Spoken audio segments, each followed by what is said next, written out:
So thanks again, everybody, for joining us this evening.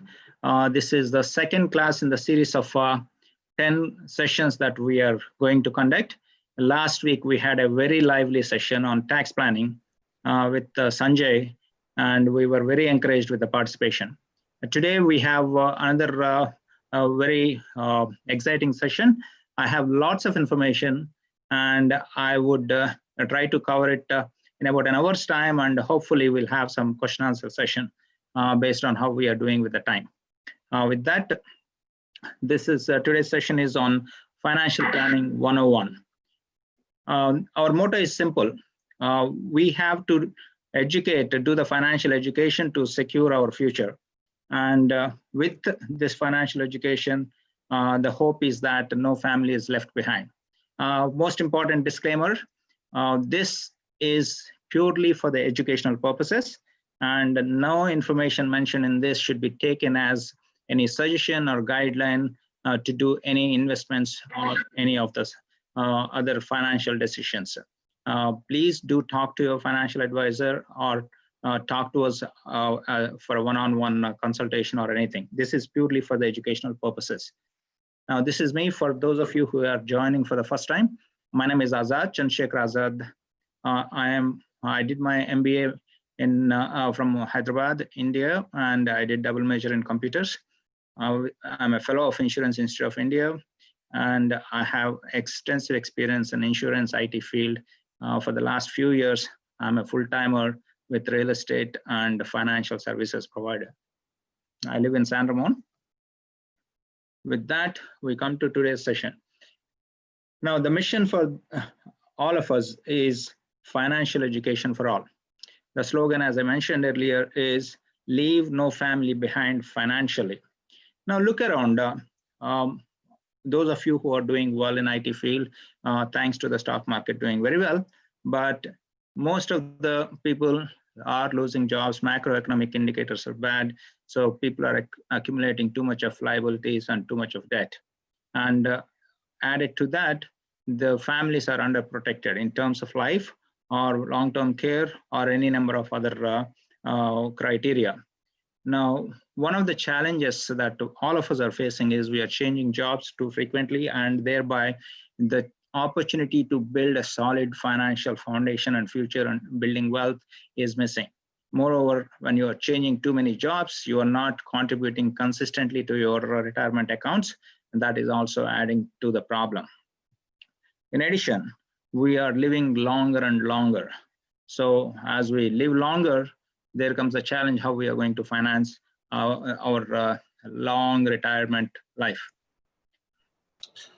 Other there is a 10-second latency on the YouTube channel. So okay. I got it. Okay, I will modulate. So these are the questions that every family should ask ourselves. Now, are we saving enough, investing enough? Are we having a proper financial plan? Or do we have a proper financial education? Or we just take advice from friends and family? Okay, this is an exotic stock, or this is what you got to go and buy a property there based on. And what about your overall planning? Like, are you in a good shape to retire as per your plan, whenever your retirement is? What happens if you're going to retire in a downturn, like 2008, bear market or what do you call recession?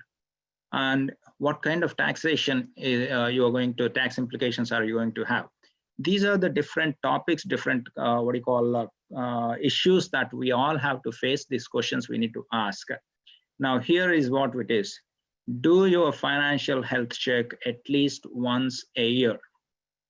Now, all of us are, what do you call, we do have our financial, meaning physical health check once a year. And if you're not doing that, you do need to do that. But financial health check once a year, are we doing even once in 5 years or even once in 10 years? We know that we have a 401k, which is on autopilot. We know that we have a primary home. But there are so many other aspects that we are not aware because we do not sit and take stock of things. That is what the purpose of this series of lectures, series of webinars is going to be. Open that what do you call site, have some kind of insight into these different areas. It is just going to be tip of the iceberg, but once you are curious enough to know more, you will do hopefully much better. Now, what are the factors that determine our security of our financial future? Of course, we all know that education can be a huge part. With education, with the better education, we have better opportunities. And it is up to us to educate ourselves, not necessarily a college degree per se, but different aspects of education. And the opportunities, whether it is college graduate provided opportunities from different companies, or are you entrepreneurial enough to find opportunities wherever you go, whenever when you look around? So that makes a huge deal, because that determines the wealth we are building over a period of time. And our future depends on the wealth we are building, whether that wealth is going to take care of our retirement needs when we stop earning, when we stop building. Now, the environment that we are living in, environment can be the country, the state, and even the local cities. For example, you know that there is healthcare 100% provided by some of the countries in Western Europe and Canada. So that can be a huge burden if you do not have one. Within United States, for example, it can determine whether you're living in a state like California or some other state where you are more on your own. Within California itself, cities like San Francisco are much more like so-called taking care of friendly cities to live in, wherein they are promised to provide healthcare to most of their citizens. So the environment can be a big factor. But then there are other aspects like any other, your own family and friend support network, and taxes. That is going to be huge, which will determine how much of wealth we are going to build and how much of it we are going to keep. Uncertainty is the biggest thing. Nobody saw a COVID-19 coming. We were chugging along entire universe as if it was perfectly doing okay. And then COVID-19 happens. Nobody foresaw that. And 6 months down the line now, the whole world is trying to grapple with the problem on how to tackle it, how to find a solution. So that uncertainty can be a huge deal. So is our plan accommodating, foreseeing that these kind of uncertainties, whether man-made or otherwise? Then how long we are going to live and how healthy a life we are going to live can determine how secure our financial future is. So all these things can be secured with solid planning, which we all put in, and how we execute that plan. The purpose of this is to give some kind of education and insight into how to do that. Now, wealth obviously can be built only with the money that is left after all our expenses. A question for people, because it's a webinar style, I may not be able to ask you interactively, but when I ask this or many web sessions and other presentations I've done, I ask each and every family that audience, what is the number one expense for your family? Almost 95% people say that is housing. A couple of people say education or medical, but not 1% of the audience or respondents said taxes. Not 1%, I said. Why? Because taxes have become stealth. They are in a stealth mode. When our income is coming into it is already, whatever income tax is already deducted and we are paid the balance. When we pay for any stuff and that we are buying, the sales tax is already included, so we don't even recognize that. And when we are building wealth, capital gains, we may do it once a year, so it is not on top of our heads. For that matter, even when we pass away, there's a huge taxation of 40%. If your wealth is above 23 million today, Just in 2018, it was 11 millions, 5.5 per each individual. For family, couple, it is $11 million. Trump's Job and Tax Cut Act increased it to $23 million. Now, come 2026, if Congress does not act, it is going to go away. Actually, Joe Biden, who is leading the polls by about 15 percentage of points today, has already announced his plan. As per that plan, many of the tax cuts may roll back because there are other things that we need to pay for.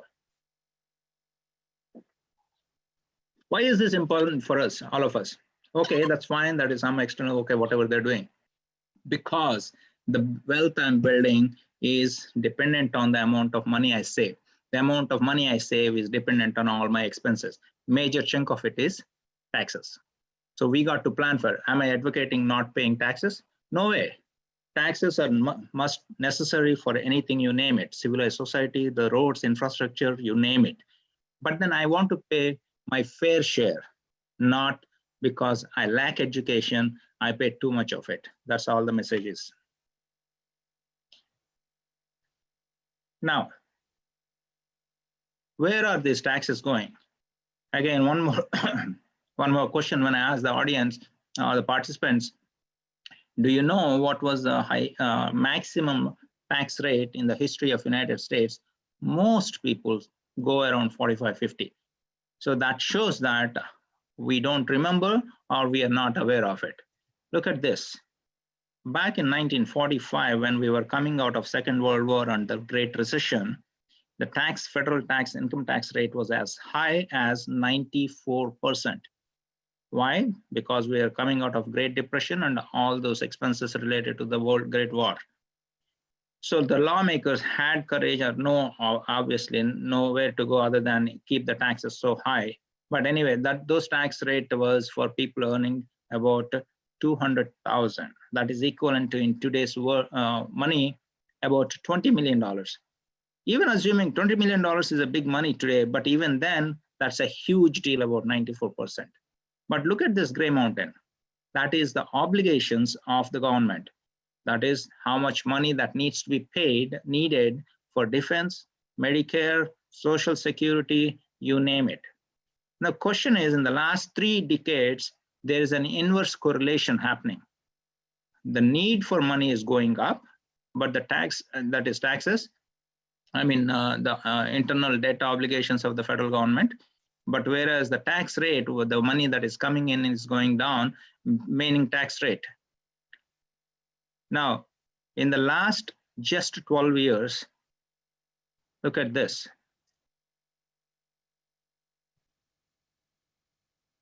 Last 12 years, basically, when Obama was in power, the internal debt was about $8 trillion. This one's about April 4th, April 22nd, the internal debt, this is from the US debt clock, was about $24 trillion. So in about 12 years, it tripled. But look at this. Thanks to COVID, government has committed about $6 trillion as of today, and more is already in the works. So based on that, within 2 months, the $2 trillion was added. Based on what is in plans, by the end of this year, it is expected to be about $30 trillion, 28 to $30 trillion. Now, the simple question is, where is the money going to come from to pay for all these obligations, for this accumulation of debt? If I'm not paying, my sons or grandsons will have to pay. That means our quality of life will have to be. So on one hand, this is a huge challenge. What is that I can do as an individual to protect my debt obligation, my tax obligations? That is where we need to have some kind of a plan wherein there's a portion of wealth that we need to build, which is not impacted by this high tax regime that is going to come in. Now, any plan that we come up with to build a great wealth or to secure our future will have to address these basic needs or these financial needs. First and foremost, I do need to have an emergency fund. This slide we are saying, it says 3 to 6 months, but I, being a little more conservative, I say it anywhere from 6 to 12 months. because times are changing. Finding jobs can take a longer than what it used to be. Mortgage. We are accumulating higher and higher mortgages, but again, thanks to the current environment, the mortgage rates are lower. So you need to plan for and have a proper mortgage plan in place. If you are in a high debt, high interest rates, this is the best time to refi and all. Basically, this you should be aware of these things. And then, what about your kids? College planning or education? That is a huge deal that we need to have a plan. My retirement plan. How is my retirement? Basically, in retirement, how much of income is needed? What are my expenses going to be? We need to understand that. Once we know how much expenses are, and once we know what is the likely income based on the trend analysis that we need to do as a part of the health check we do, then we know that there may be a gap, or we have to address the question of higher taxes. So our plan should include all this. What about health insurance? What about disability insurance? Most people in retirement think that, okay, there is a Medicare that will take care of everything. Not true. Medicare covers about 80% of certain expenses, but the gap of 20%, whether it is for hospital charges, whether it is for physician charges, or whether for prescription medicine charges, we need to take additional insurance. That Medigap insurance itself today's cost, it is going to cost about $800 for expensive based on your income. Now, there is another thing, what is called a long-term care. If one is hospitalized for long-term, more than 100 days, Medicare is not going to cover. A lot of people are not even aware of that. So that's where we need to know what is there in future so that we plan for. Life insurance, long-term care, estate planning.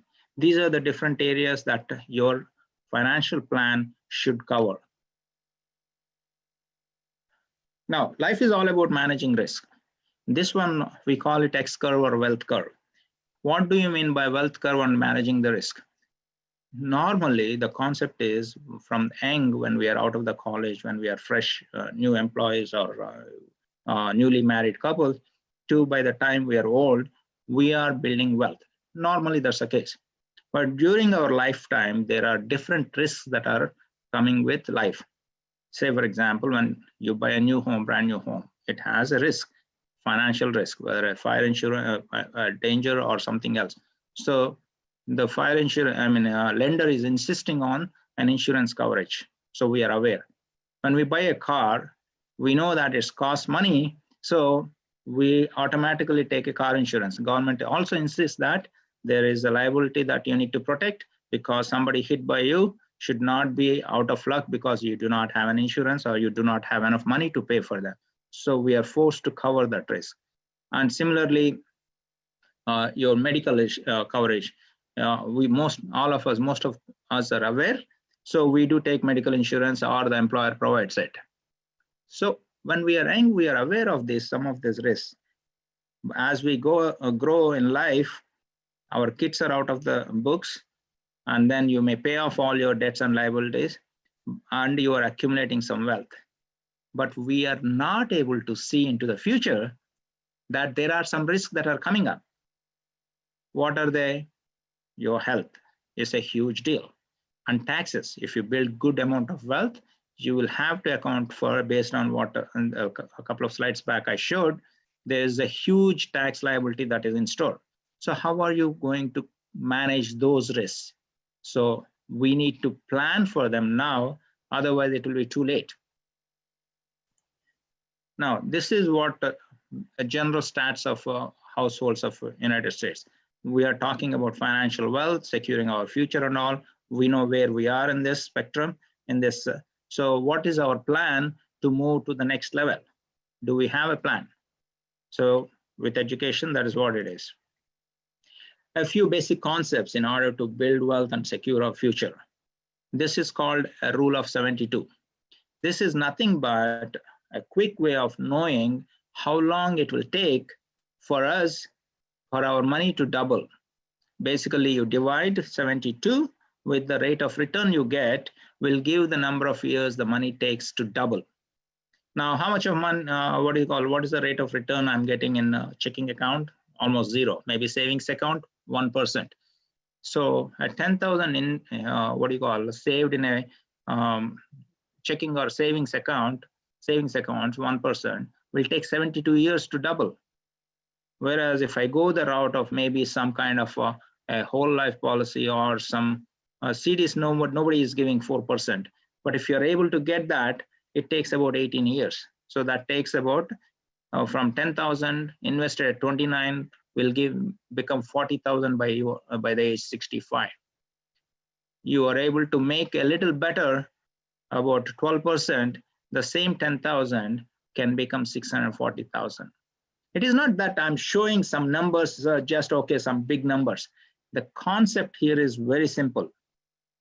It is consistent compound nature of wealth building that builds great wealth. There should not be losses, and we should have the discipline to invest consistently so that we build that great wealth. I believe Einstein said the greatest thing mankind has discovered or invented is not any exotic scientific theories, but a simple concept called compound interest. Diligently, year after year, if you're able to get that without losing in the great, crashes or otherwise, you will be able to build great wealth. Now, in addition to knowing that, we also should know how to manage our risk. Assume I get 40% return this year, but next year, if I'm going to lose about 20%, people will think that, okay, you are still better off 20% compared to a person who is getting 10%. But mathematically, if you see that a person who is getting 40% and losing 20%, mathematically is lower than a person consistently getting 10%. Put it other way around. If you get 50% appreciation and next you're 50% down, then you think the loss is actually zero, but mathematically you are negative. Or other way of looking at it is if you lose 50% this year, $100 becoming $50, next year in order to become same $100, you need to grow 100%, not 50%. Now, a lot of people, okay, this is a challenge for most of us, for people who are lucky enough to have great jobs, both people working, money is not a problem, great. You need to find good vehicles consistently to invest. But people who have with 2 kids and responsibilities and a tight budget, the complaint is, I don't have the money to build wealth. This one debunks that. Building wealth is basically a mindset. It's a conscious choice that I want to build wealth. It is not that it happens automatically. That conscious choice has certain, steps that we need to take. If I am addicted to that chai latte once or twice, which I'm burning about $5 to $10, this one shows that at $10 invested diligently for 30 years can make you $500,000 for one person. 2 people close to 900K. Am I saying we should not have simple things in life? No, what I'm saying is you enjoy the life, but if you want to build wealth, if that little enjoyment is what is all that you have, you don't have a great cash flow, probably there needs to be some sacrifices made in order to build a long-term wealth. Or you increase your cash flow, or you reduce your cash burn rate. There has to be a way that you need to find that additional money in order to invest consistently, cumulatively over a long period of time to build that great wealth. Now, one more message is this. Okay, I will build it later on. Today, I don't have, maybe 5 years down the line. Look at the value of the time. 2 identical twins. Both of them got the jobs at the same time, but the concept-wise, those 2 individuals are different. The first one said, okay, I want to invest right off the bat. He invested $2,000 from age 22 to age 27, a total of about, how much is that? $12,000. his twin cousin, identical twin, he said, come on, I need to enjoy my life. That 2000 I will postpone. But in order to get same kind of return, just by postponing those 6 years, he had to invest 70,000 to get the same return. That is almost 5 times or 6 times. That is the power of money. I mean, compounding, that's the power of time. Now, what are the challenges to have a secure retirement? There are lots of challenges. Some of these are here. How safe is our nest egg that we are building? Am I having enough growth? Is it much better than the inflation? And is it going to have, are we going to have lower tax regime that we have today, or it's going to change and become a higher tax regime? And what about the amount of time I'm going to live? My nest egg, based on the 4% withdrawal recommended, is it going to last 30 years or 5 years or 10 years? What if there are huge bear valleys? These are the different challenges that all of us have to understand. Now, traditionally, we had here in the United States a very strong system. After the Great Depression, lawmakers, all the leaders, they put their heads together, we came up with Social Security. Companies were giving, governments were giving pension, and then people were saving themselves. So the 3-leg stool, very stable. Companies were, governments were responsible to give that pension with inflation adjustment, so that the cost of inflation, basically living costs, are adjusted in the pension. All that people have to do is find a good job, work there for 30, 35 years, and then automatically whatever needed to be is deducted by the companies. The pension funds are supposed to be funded well, and then year after year, you are guaranteed to get a pension income. In addition, Social Security was there. And in addition, if you have saved well, perfect. Starting in 1980s, there was some obscure rule somewhere in IRS code, Internal Revenue Code, which was called 401k, which said that companies incidentally can escape the liability and responsibility of pensions if they contribute a little bit to the employees give in their salaries, in their right off the bat. So if employees are saving at an X amount, you give them that right then, so that you do not have to carry in your books the future liability, which nobody knows how it is going to be. So it started as a trigger, and now it has become a norm. Absolutely across the board, pensions have disappeared except in government agencies, whether federal or state, and maybe a few big, huge private companies. Otherwise, it virtually. What does that mean? That means individuals, whether your education is undergrad or 10th grade or whatever, you are expected to be a financial expert, looking into the future, trying to understand the concepts of risk, inflation, the future growth that is needed, and all those things, and build your nest egg in such a way that it lasts forever.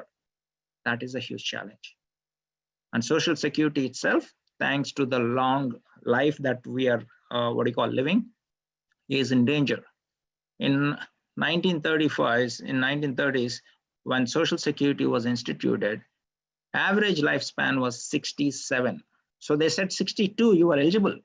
And 5 years, it's no problem. More people were coming into the workforce, and we can comfortably fund, no problem. But today we are couples living together. Women are expected to live all the way to 92. Men are expected to live about 87. And we are retiring, making a Social Security eligible at 62. Even the full pension, Social Security at age 65, will still be falling short.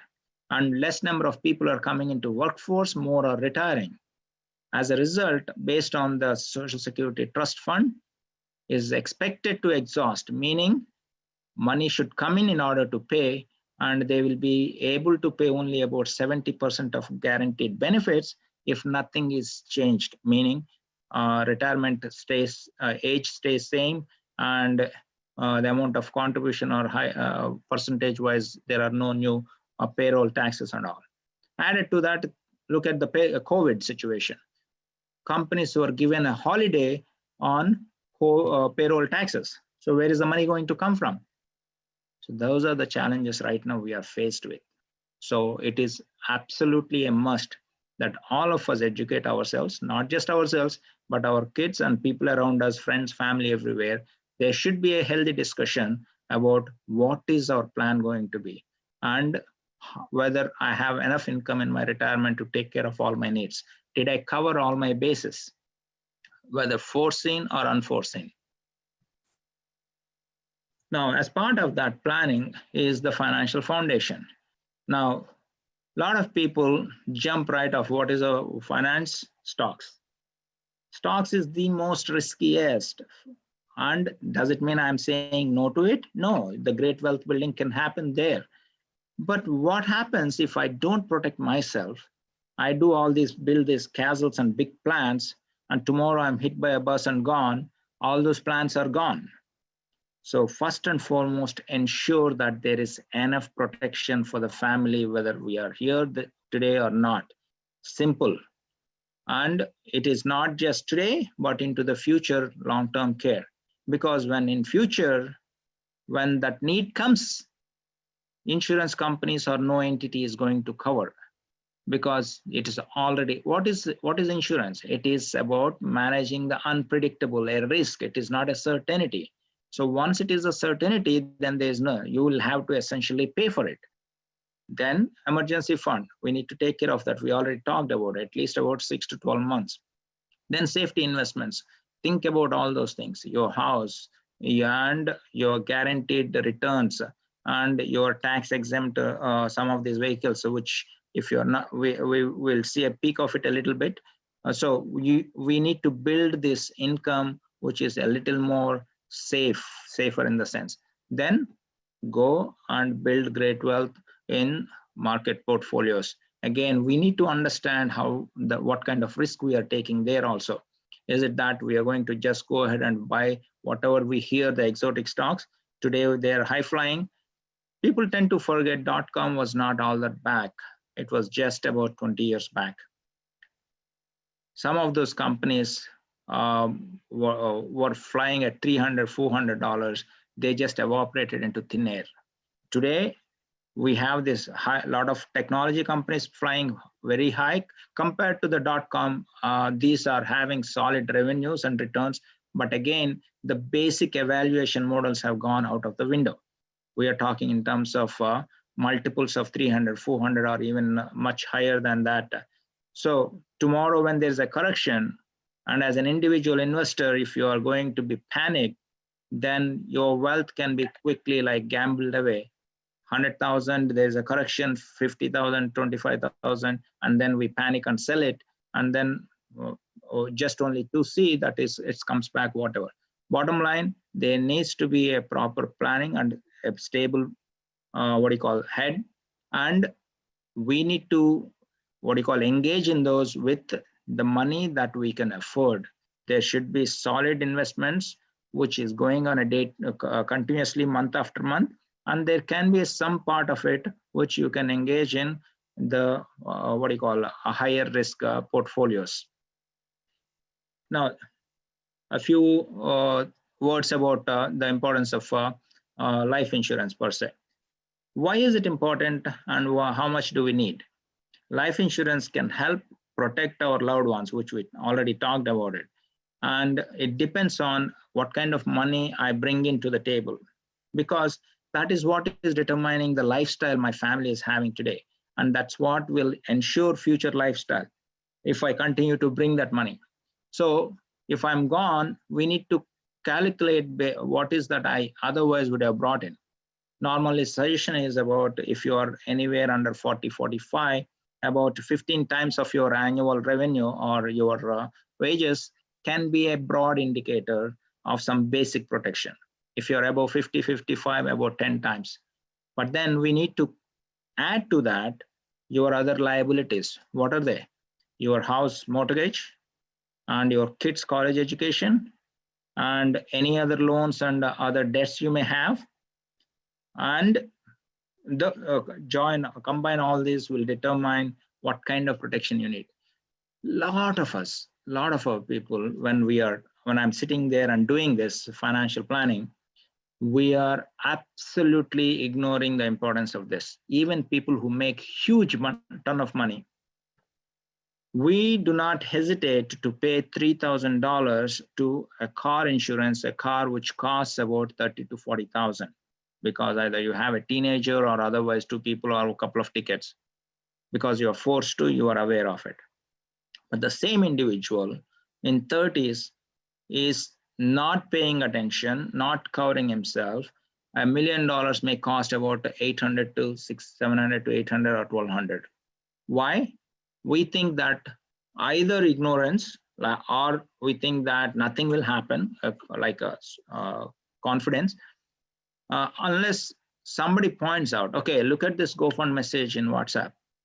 Did that couple ever think about that they're in their 30s about leaving a 80-year-old behind? What if they have not taken care of proper protection and all? So please pay attention to this. It is very important. Why is it important? When you are young, protecting is like buying a pre-IPO blue chip stock, like whether it's Amazon or Facebook or you name any of that, because the companies have not grown, they're absolutely no problem and all. But when it is huge, the cost of buying it is at 3,000, 4,000 and all. Whereas same thing, as we grow old, we become mature, high risk, so it becomes, the cost becomes very high.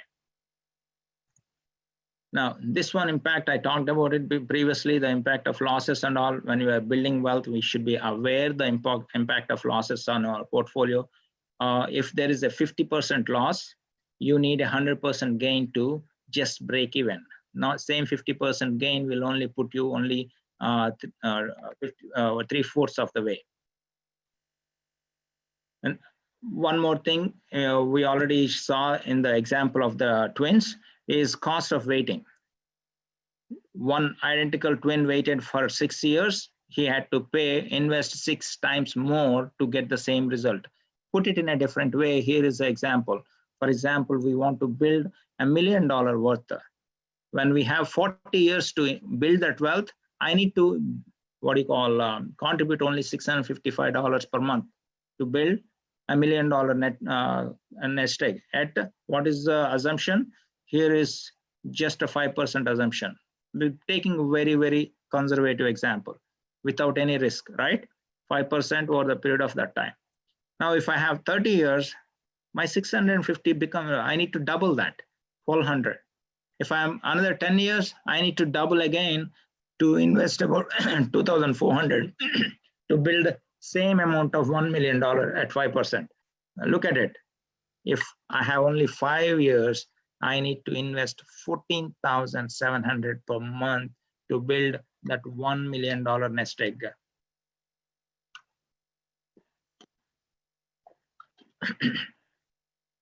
So what is the message? Message is simple. The moment we get the job, our kids, educate our kids. The moment you get a job, think a portion of money you did not get in addition to your 401k, start putting away, stashing away a portion of money and ensure that you get a decent return of 5 to 12%. You build a great wealth.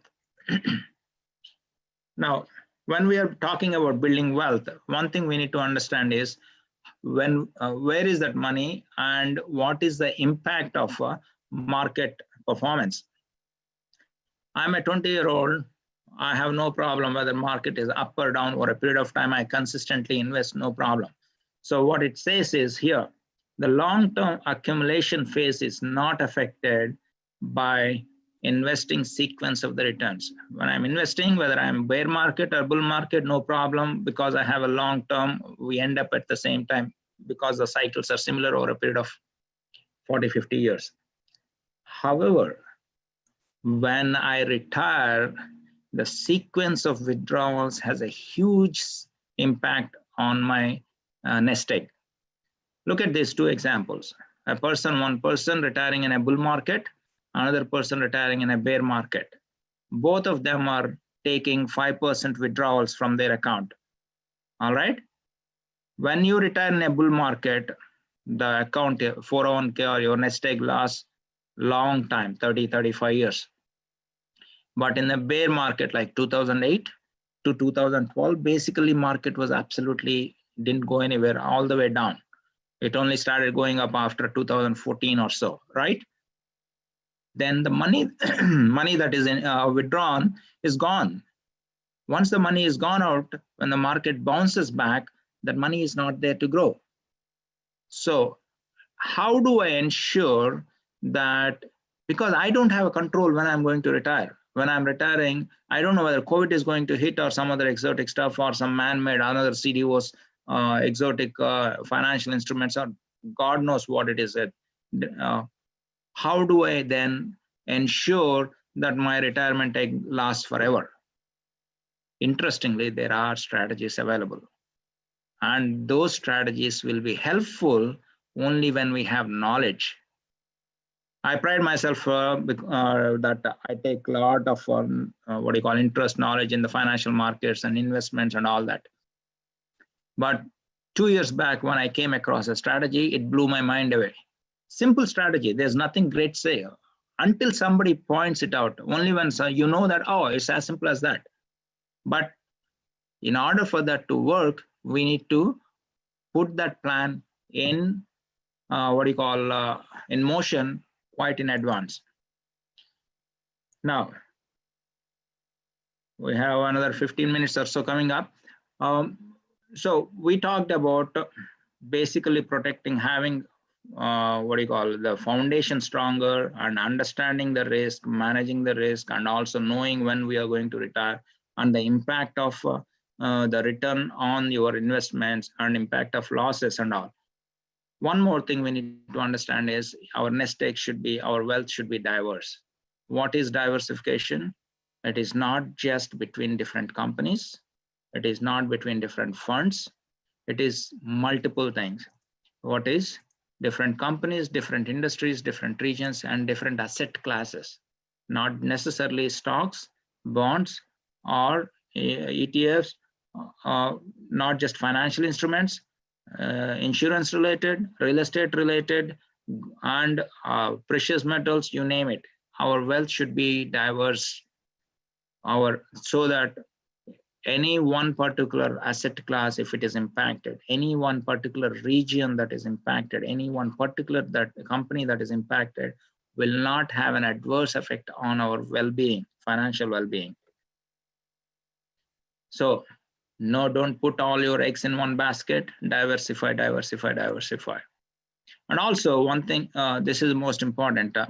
Most of us tend to ignore that because we tend to think that we are much more capable of taking the risk without consideration to age.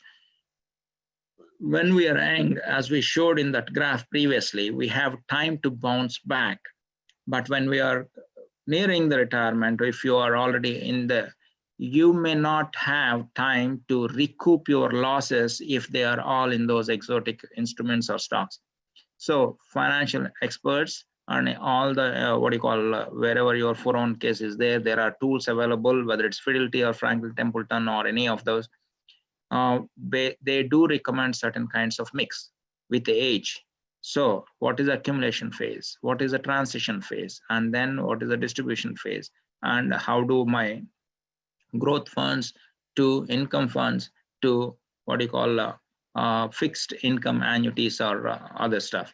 So we need to have an understanding of that. I cannot be 100% in the small cap stocks, even in my 50s or 60s. I can be that in my younger age when I'm 20s, because I really don't worry about it. But we need to pay attention to that as well. Bottom line is, pay attention to this, how our asset allocation is over a period of lifetime. Then we know that in addition, some of the other concepts are, in order to build great wealth, stick to a proven methodology, stick to the great companies, great industries, great sectors. And if you have time on your side, do what is called a dollar cost averaging. What is that? Today, if I believe that Facebook or some other company or some other sector is amazing, and if I start investing tomorrow when it goes down, if there is a short-term pullback, I should actually continue the same amount of allocation, or actually if I have capacity, you double that. Thereby you are acquiring more of that asset at a lower cost. So when it bounces back, we are better off. This is one of the simple concepts of dollar cost averaging. But beware that the dollar cost averaging is with solid institutions and sectors, not chasing some fly-by-night operators or that exotic companies.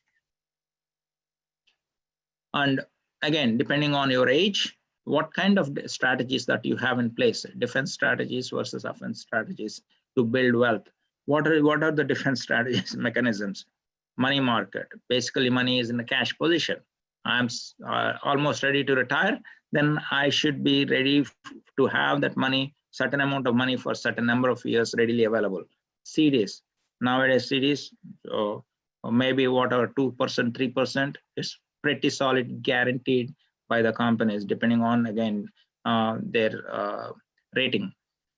Savings accounts, fixed annuities, bonds, these are all basically defense strategies, instruments, which are guaranteed to give you money. But what are the challenges with that?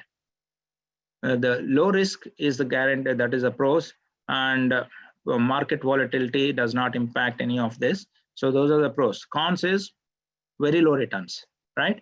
And if you are looking at inflation, and if you are getting only 2% return, inflation is 3% return, then your money is basically losing value. So those are the things you need to. But offensive strategy is you have the ability to take additional risk, and you are able to invest and grow the wealth. Your stocks, mutual funds, variable annuities, variable products, and real estate, all this. And what are the pros? Great potential to build great wealth, and you can really build good wealth over a lifetime if you are consistent about it, and it is much higher than your inflation. You help money grow your money, and you can have your wealth which will outlast your long retired life. The cons, risk. Manage risk. Risk is the greatest thing that we worry about that. Now, on the next few slides, as we are wrapping up, we will see a few of the solutions, custom solutions and all. This is no way recommending any one particular product or anything, just to give an idea that there are different things that are available for us to open our eyes and think about it, in addition to buying your primary home, secondary investment home, and your 401k or brokerage account. These are some of them. One is called it's called an Index Universal Life. It is called Swiss Army knife of financial instruments. It provides permanent protection, capital gains tax, and tax-free income, and downward market protection, and it gives you up to certain percentage of up to high return linked with market performance. And if your kids are for college ready, most of the wealth that you build outside is visible. Any wealth that is built using this is not visible when you file the FAFSA application. Actually, 2-3 weeks later, we are going to have a session on college planning. I strongly recommend all of you to attend that. It's a huge deal. She is very good, and we'll go more in detail that. And this IUL we call, as I said, wealth building vehicle without market risk. It is tax exempt, giving life and long-term care protection.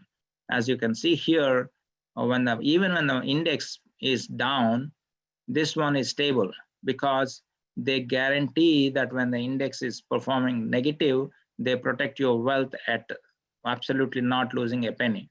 And when the market bounces back, they give you up to certain percentage, up to about 13-14%, not 30, 40, 50% exotic, right? Over a long period of time, 1928 onwards, the stock market has returned about 6.5% on it, when you take overall performance, whereas this one is close to about 7.4%, including the valleys and all taken into consideration. What is most important is In addition to building that, anytime your wealth is in stock market is not going to guarantee your life protection, long-term care protection. This one gives those two. And any wealth that is you build is tax exempt. You don't need to worry about when you cash out paying taxes on that.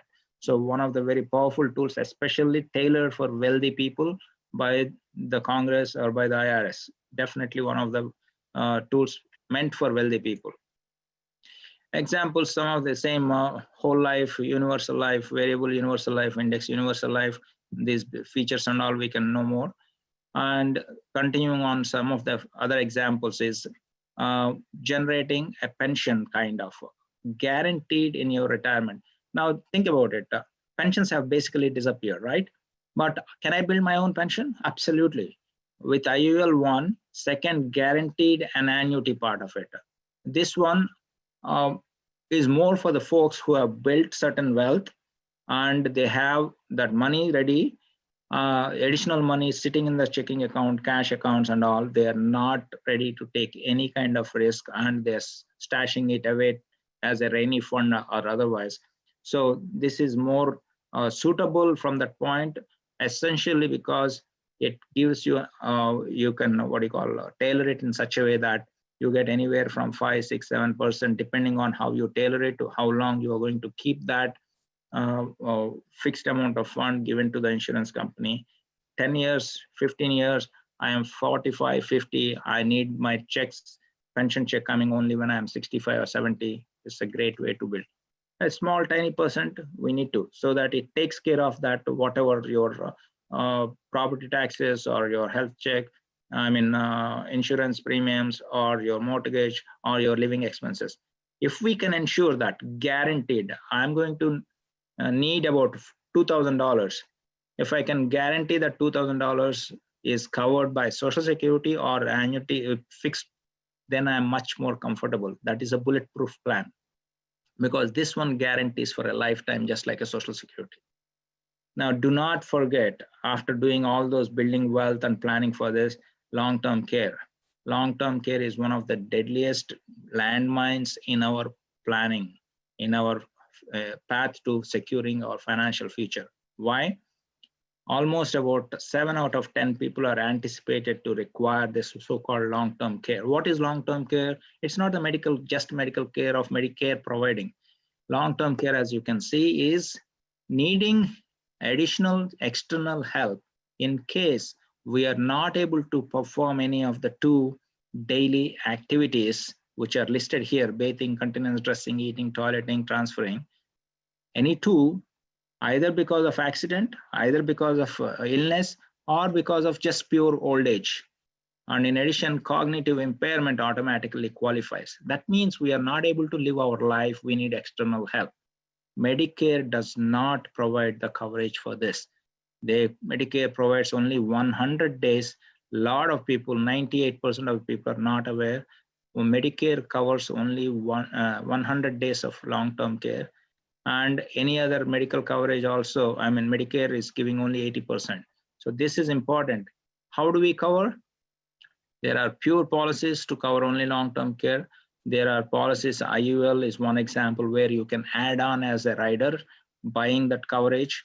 Or now insurance industry has come out with just purely guaranteeing a long-term care coverage without losing the money you have. So they basically guarantee you change your mind, okay, they are ready to give back because you are giving them basically a tax-free or interest-free loan. It's there are powerful tools that are available. This is a must if we have to secure our future.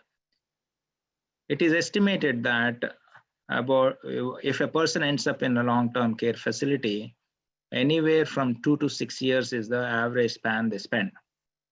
And by the way, in both East Coast, West Coast, it is a highly expensive. In Midwest, it is a little less.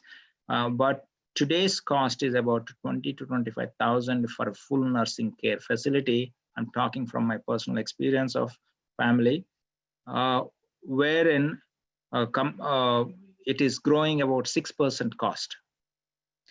So by the time, whatever time you estimate you need, it 75 or 80 years, Unless you plan today, that is going to be not just an emotional burden on the family, but also a financial burden.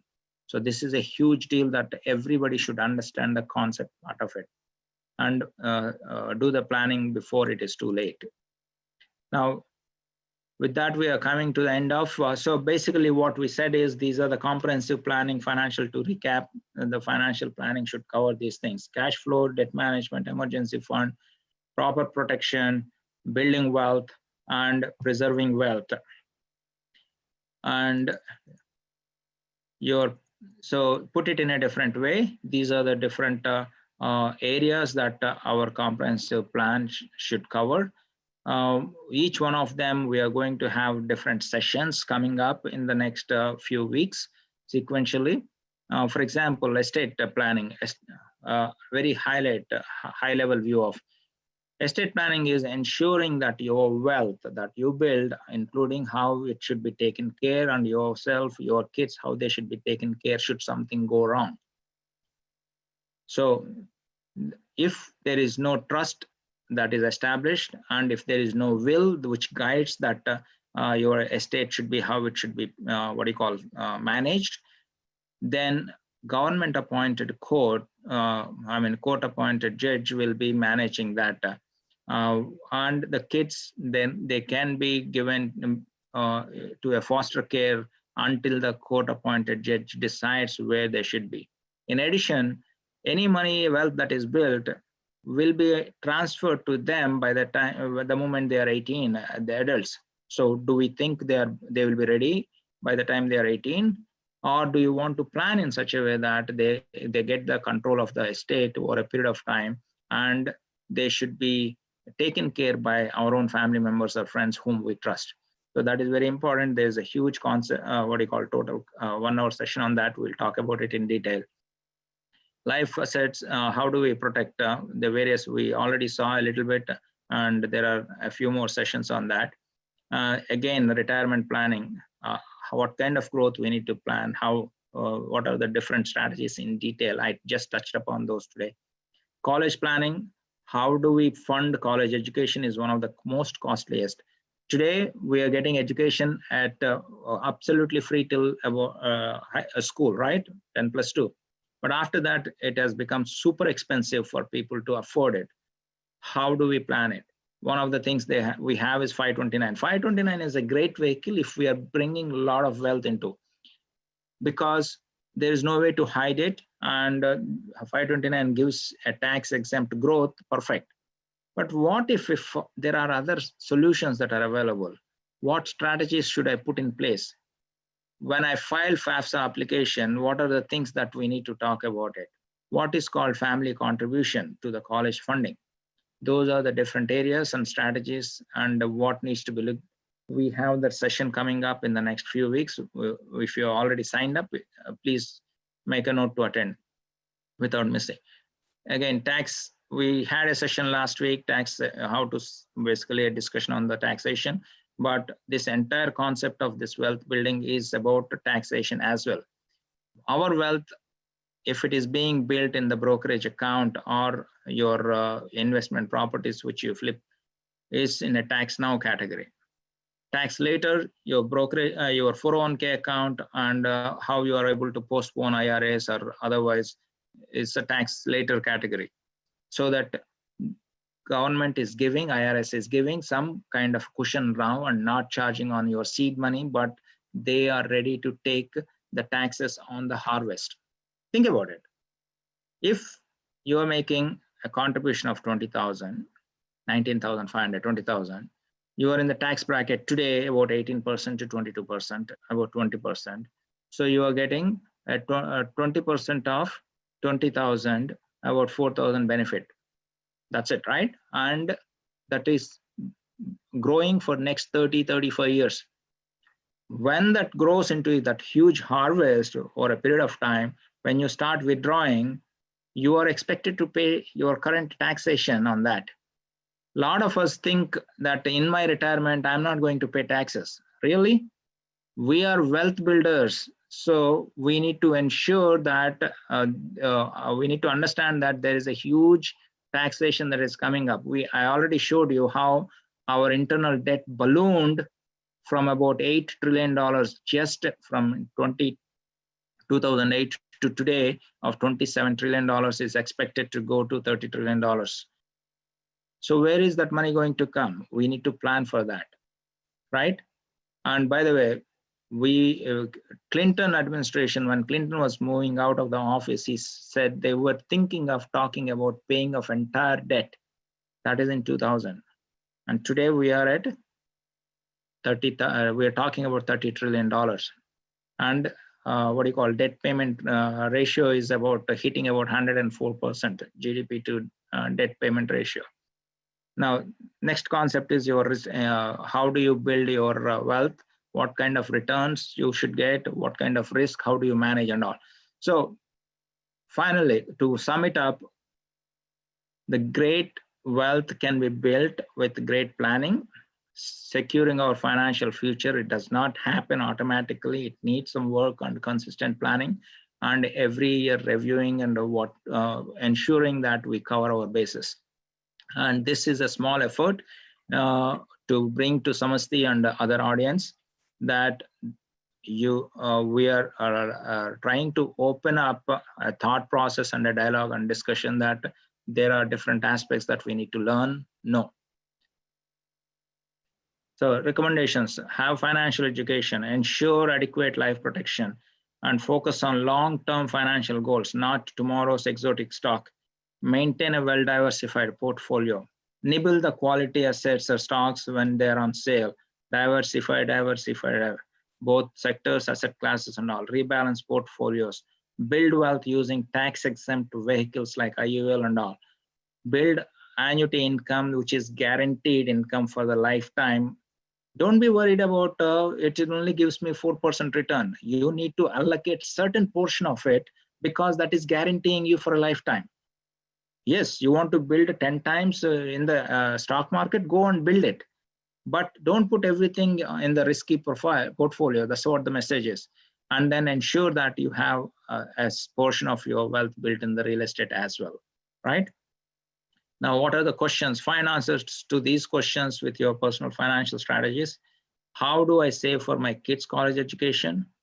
Am I on track for safe and secure retirement? Ask these questions. Am I saving enough? What will be my likely 401k at my retirement? How to maximize my social security benefits? By the way, there are 2 sessions that are coming up on healthcare in retirement as well as social security, totally complete topics by itself. It is very important, depending on what stage in your life, doesn't matter. Social security and medical healthcare in the retirement are a huge deal. We are bringing an industry expert from one of the Fortune insurance industry come. So don't miss those 2 classes. Then, how much do I need to plan for long-term care? Is it that so expensive, or if I plan early enough, there is how do I do it? Then what will be my monthly income in retirement? Yeah, how much money do we need, and how do I? Is there a gap? Is there an income gap? If there is an income gap, how do I build that? How to build that wealth? Build wealth without market risk and without tax consequences. Now, this is me, and basically bringing this to Samasti with active help from Leela Prasad Garu. With that, we come to the end of today's presentation. It's about 9:09. We have time left for questions if we have any. I'm open to question answer session. Leela Prasad Garu, do you have any questions or in the chat? Yeah, I don't have the question yet, but so anyone who has the questions on the YouTube channel, please ask in the chat, and we'll get answers for you.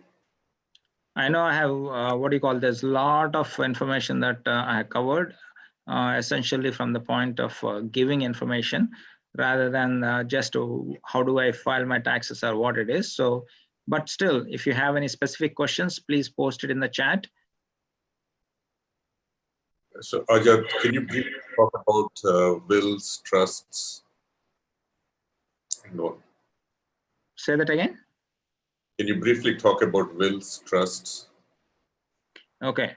So one second, give me, so here we have one more chat, I think. Okay, there's no question as such. Okay.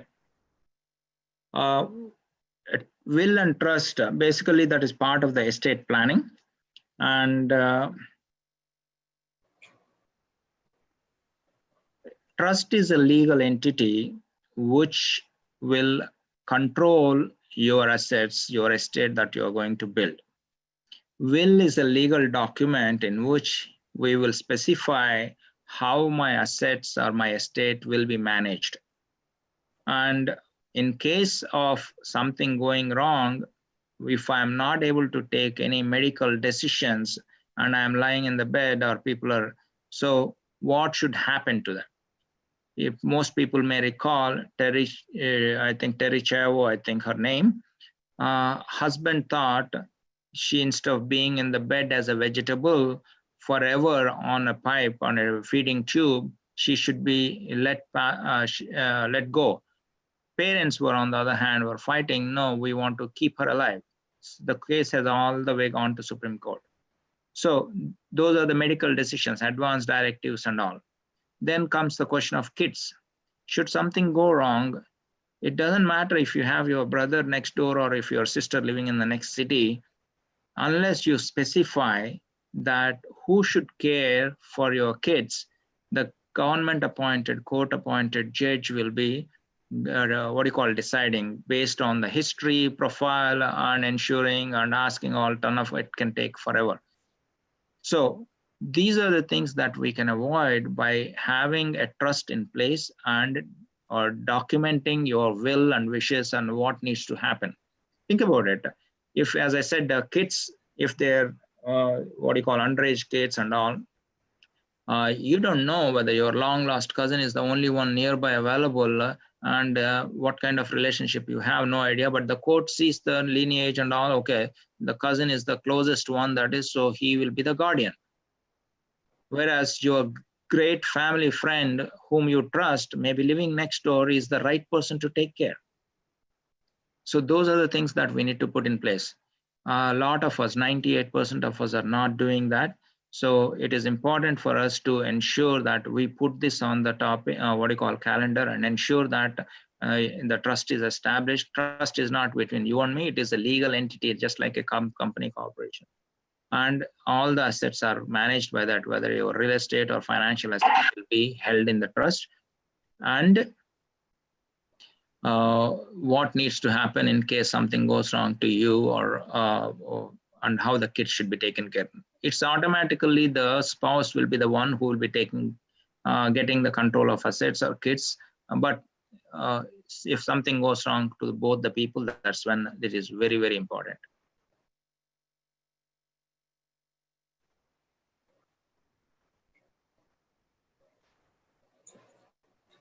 Does that answer, or do we have any other question?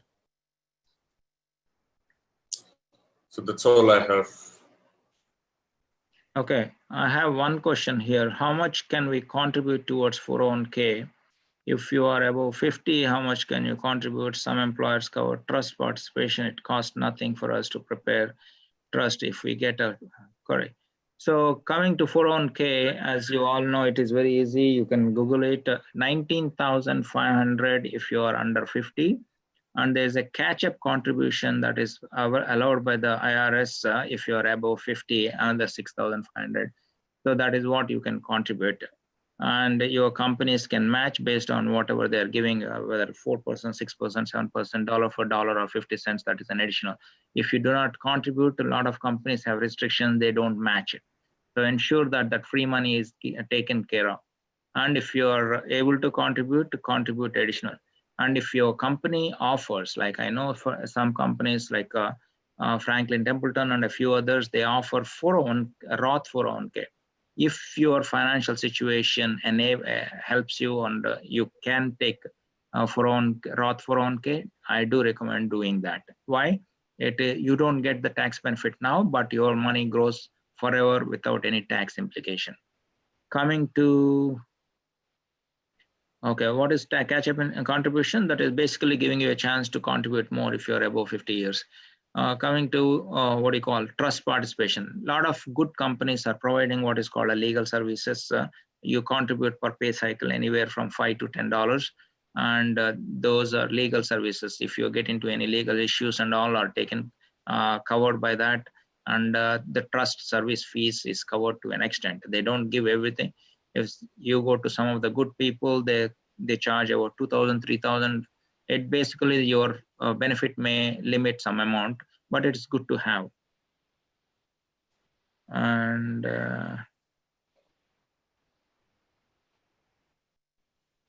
okay, that's all I have. Any other questions, anybody?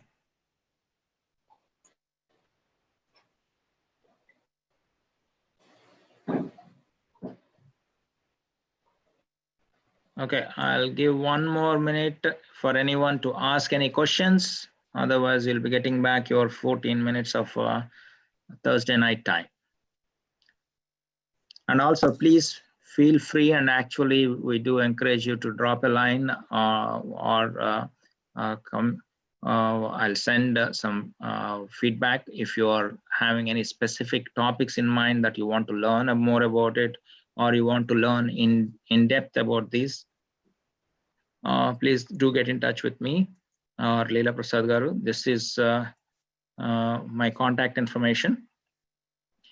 And I said schedule financial strategy, personal financial strategy session. Basically, that what I talked about it is that is doing a trend analysis into the future when we are retiring.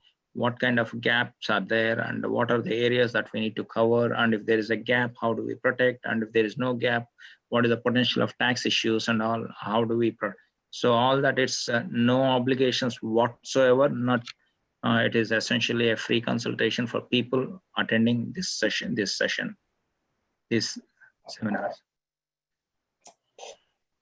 Thank you very much. This has been a very informative session. I think I have learned a lot in this 1 hour. Very good informative session.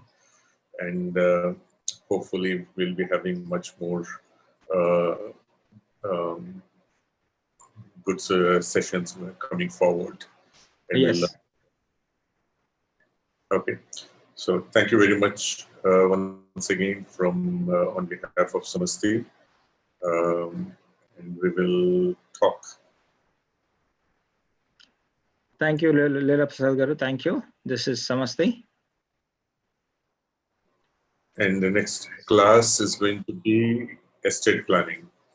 So a week from now, we will be having estate planning coming up.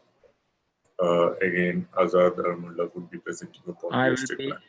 Yes, I'll be diving deep into the various concepts of estate planning and how to tackle them and what needs to happen, and basically to give a complete understanding of that. So please mark your calendars and attend that. With that, unless you have something else, Leela Prasad Garu, it has been an honor and a pleasure to come on board and do these sessions. We look forward for a lot of collaboration and educate more and more people from Samasti and everywhere else. Thank you. Thanks a lot. Good night.